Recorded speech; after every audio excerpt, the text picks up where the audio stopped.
आइए देखते हैं क्लास 10th का और कुछ महत्वपूर्ण प्रश्न जो कि एग्ज़ाम की दृष्टि से काफ़ी हेल्पफुल होता है और बार बार यह 1 नंबर और 2 नंबर के लिए पूछे जाते हैं।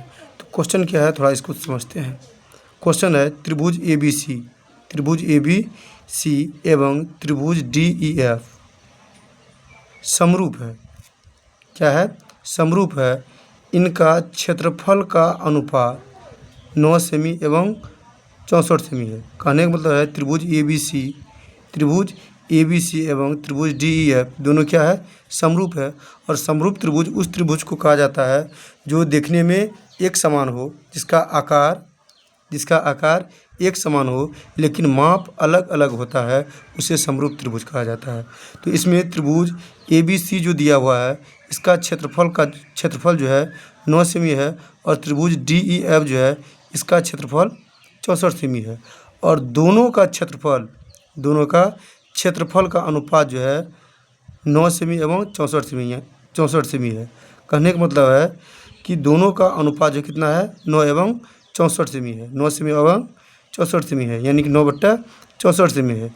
यदि डी ई, यहाँ देखिए थोड़ा, यदि डी ई 5.1 सेमी है तो ए बी क्या होगा? तो थोड़ा हम लोग जो है पहले परिभाषा जान लेते हैं कि समरूप त्रिभुज कहते क्या है, इसका शर्त क्या है और इसको कैसे पहचानेंगे कि समरूप त्रिभुज है कि नहीं है, इसको जान लेते हैं। इसके बाद इस सवाल को जो है सॉल्यूशन करेंगे। यह सवाल जो बहुत ही सिंपल है, बहुत ही छोटा है। 1 नंबर में भी पूछा जाता है और 2 नंबर में भी पूछा जाता है। 1 नंबर के लिए यह सवाल कैसे बनाएंगे और 2 नंबर के लिए यह सवाल कैसे बनाएंगे, थोड़ा सा देखिएगा। तो समरूप त्रिभुज की परिभाषा कर रहा है कि वे त्रिभुज जिनका आकार समान हो, आकार क्या हो? समान हो, लेकिन माप अलग अलग हो। कहने का अर्थ है कि यदि कोई 2 त्रिभुज है जो देखने में एक समान है, लेकिन दोनों त्रिभुज का क्षेत्रफल अगर अलग अलग होता है तो उसे हम समरूप कहते हैं। समरूप का जो कुछ शर्त दिया हुआ है। पहला शर्त है कि इसका संगत कोण बराबर होता है। संगत कोण मतलब हम जानते हैं कि एक त्रिभुज में 3 कोण होता है, 3 भुजा होता है और 3 शीर्ष होता है। तो इसमें संगत कोण, जैसे त्रिभुज ए बी सी है और त्रिभुज डी ई एफ है, तो एक कोण जो है संगत है किसका? डी का। यानी त्रिभुज ए बी सी में ए कोण और त्रिभुज डी ई एफ में इसका डी कोण, यह दोनों क्या है? संगत कोण है। इसके बाद बी कोण और ई कोण, यह संगत कोण है। सी कोण और एफ कोण, यह भी क्या है? संगत कोण है। और संगत कोण क्या होता है? बराबर होता है। यानी कि कोण ए बराबर होगा किसका? कोण डी का। देखिए यहाँ पे लिख दिया है कोण ए बराबर कोण डी का। इसके बाद कोण बी बराबर होगा कोण ई का, कोण बी बराबर ई का। और इसके बाद जो कोण सी होगा बराबर किसका? एफ का। थोड़ा जगह कम होने के कारण जो है यहाँ पे थोड़ा सा मिसप्रिंट हुआ है, लेकिन कोण ए बराबर है कोण डी का, कोण बी बराबर होगा कोण ई का और कोण सी बराबर होगा कोण एफ का। इसके बाद इसका संगत भुजा मतलब ए बी भुजा, इसका त्रिभुज ए बी सी का ए बी भुजा और त्रिभुज डी ई एफ का डी ई भुजा, यानी कि ए बी भुजा और डी ई भुजा दोनों अनुपात में होगा। यहाँ पर हम क्या लिखे हैं? दोनों अनुपात में होगा। क्या होगा? अनुपात में, यानी कि बट्टे में होगा। इसके बाद जो है ए सी भुजा और डी एफ भुजा, यह भी क्या होगा? बट्टे में होगा। इसके बाद जो है बी सी भुजा और ई एफ भुजा, यह भी क्या होगा? बट्टे में होगा, यानी कि अनुपात में होगा। ये स्क्वायर किस लिए दिए हैं इसको थोड़ा हम आगे समझते हैं। अभी ये समझ जाना है कि ये स्क्वायर नहीं है, सिर्फ क्या है? अनुपात में है। क्या है? अनुपात में है, यानी कि बट्टे में। आगे देखते हैं फिर इसमें कुछ इसका प्रमेय होता है, यानी सिद्ध करने का जो है कुछ रूल्स होता है, कुछ नियम होता है। उस नियम को भी हम लोग जानेंगे। नियम कह रहा है, थोड़ा देखिएगा, इसका नियम कह रहा है कि समरूप त्रिभुज का जो है प्रमेय, यानी कि रूल्स कह रहा है कि समरूप त्रिभुज का क्षेत्रफल का अनुपात, जब समरूप त्रिभुज का क्षेत्रफल किस में हो? अनुपात में हो, तो उसकी संगत भुजा, अभी बताया ना कि ए बी संगत है किसका? डी ई का, बी सी संगत है किसका? ई एफ का, और ए सी संगत है किसका? डी एफ का। ये संगत क्या है? भुजा है। भुजा भी संगत होता है और कोण भी क्या होता है, संगत होता है। तो कोण ए संगत है कोण डी का, कोण बी है ई का, सी है एफ का। ये कोण संगत है, लेकिन यहाँ पे बात कर रहा है क्या, भुजा का। एक समरूप त्रिभुज का क्षेत्रफल जब किस में हो, अनुपात में हो, किस में हो, अनुपात में, किस में हो, अनुपात में हो, तो इसकी संगत भुजा जो है, ये संगत भुजा भी अनुपात के बराबर होगा। यानी कि संगत इसका भुजा जो है, इसका संगत भुजा जो है वर्ग का अनुपात का बराबर होगा, वर्ग का अनुपात का बराबर होगा। इस चीज़ को थोड़ा फिर से समझिएगा। इसमें कह रहा है क्या, यदि दो समरूप त्रिभुज है और दोनों त्रिभुज का क्षेत्रफल अनुपात में है, तो इसका भुजा जो होगा, इसका भुजा ABC का भुजा और DEF का भुजा, ये भुजा जो होगा, ये भुजा जो होगा वर्ग का अनुपात में होगा। किसका होगा, वर्ग का अनुपात में। जैसे कि यहाँ पे है ना, अनुपात में है और वर्ग में है, यानी कि वर्ग का अनुपात होगा, यानी कि AB बट्टा DE स्क्वायर होगा। इसके बाद AC बट्टा DE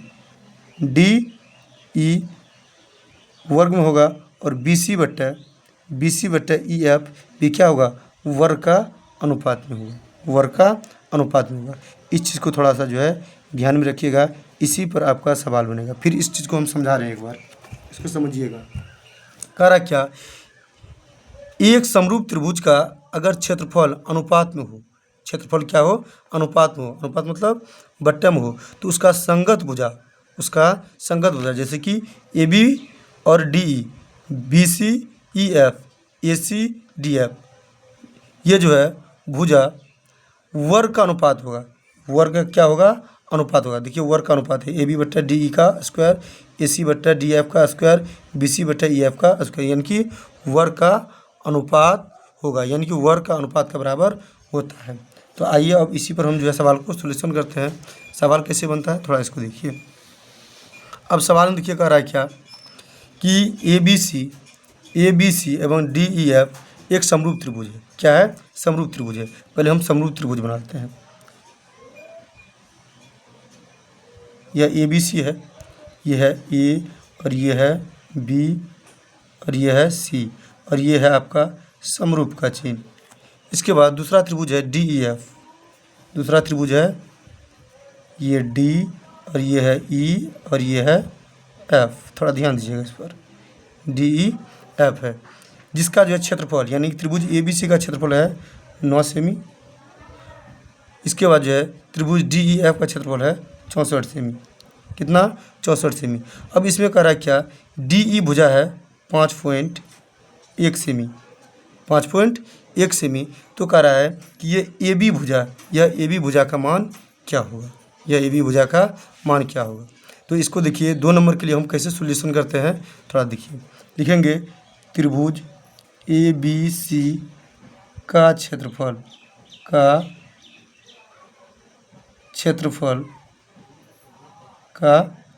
क्षेत्रफल बराबर 9 सेमी। इसके बाद त्रिभुज DEF का क्षेत्रफल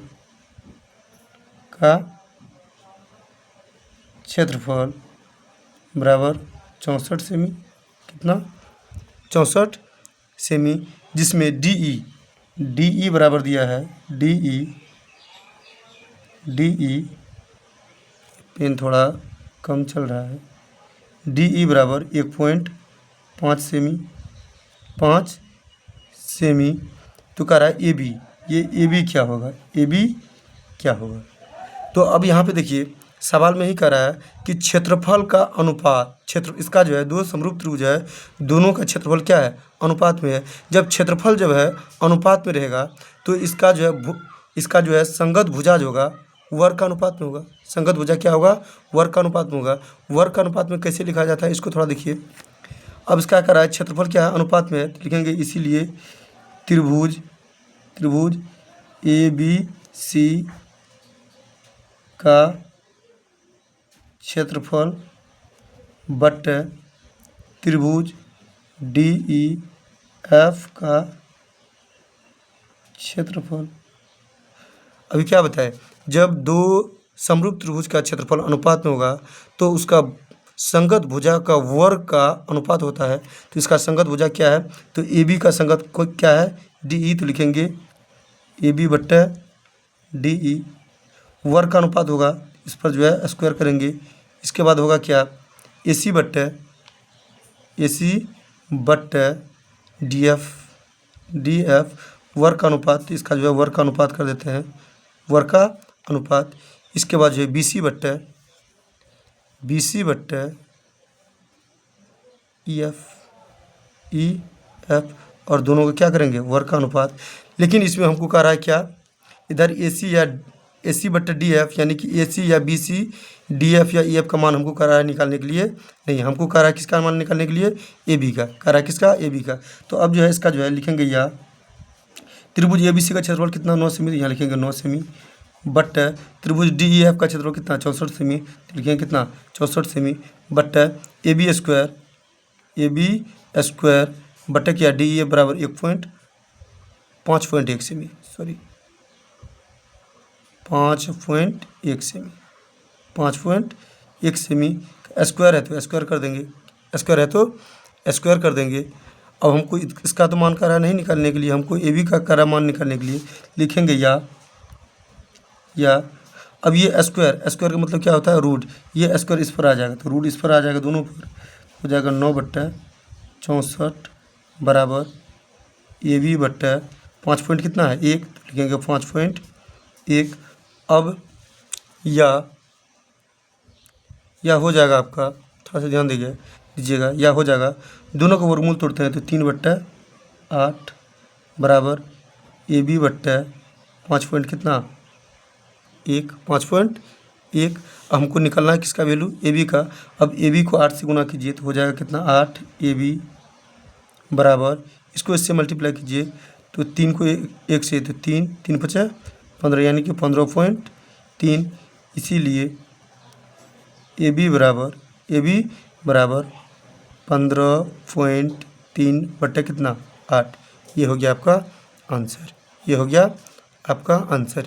यह है आपका 2 नंबर के लिए, यह है आपका 2 नंबर के लिए। 2 नंबर का सवाल जो है इसी तरह से बनाया जाता है, शॉर्ट में नहीं बनाया जाता है। अगर आपको वीडियो अच्छा लगे, अगर आपको समझ में आ गया होगा तो कृपया लाइक कीजिएगा, शेयर कीजिएगा, और ऐसा ही जो है वीडियो जो है हम बार बार आप लोगों के लिए लाते रहेंगे, क्योंकि यह सब जो है क्वेश्चन मतलब बोर्ड एग्ज़ाम के लिए जो है काफ़ी हेल्पफुल है। ऐसा ही क्वेश्चन आएगा, सिर्फ अंक चेंज रहेगा, बाकी सब कुछ ऐसा ही आएगा। थैंक्स।